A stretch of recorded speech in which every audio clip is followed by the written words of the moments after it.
Okay, so for this one here, we're trying to pull a box of mass 100 up a slope. So 100 and the weight down is 100 G. We're told this angle is 30.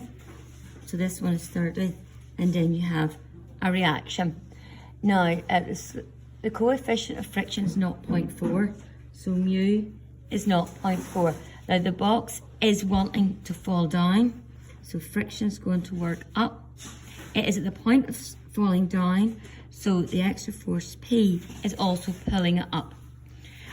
One modelling assumption, we can assume that the rope is light, that there's no weight in it, so rope is light.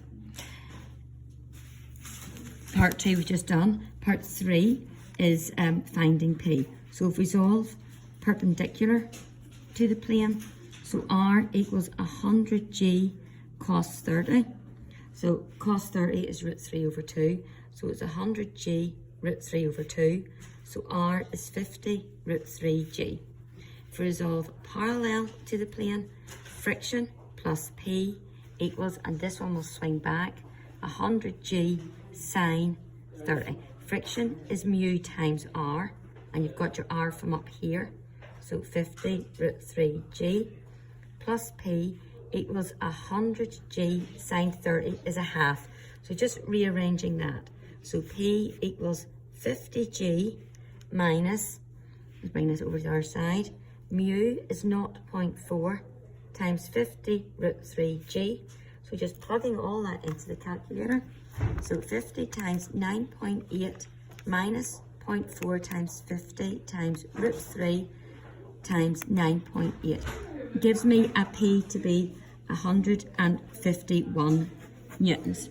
Now the situation changes and we have got movement up the slope. So when the situation changes, I would always draw out a new diagram here.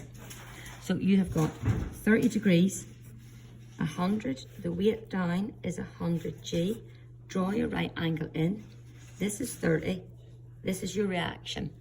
Now, Bert pushes it up with a force of 500. So we have 500 going up. The other one has changed. The force that's going to be a Q is now about to move up the slope. So it's about to move up. So friction is going to act down.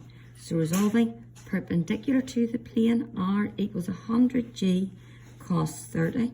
So R equals 100 G root 3 over 2.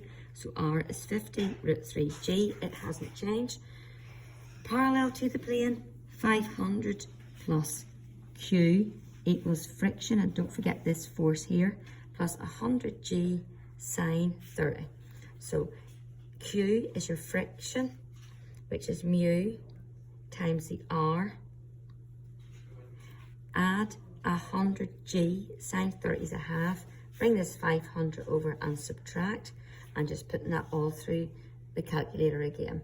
So it's 0.4 times 50 times root 3 times 9.8. Add, that's going to be 50 times 9.8. Take away 500, and Q is 329 newtons.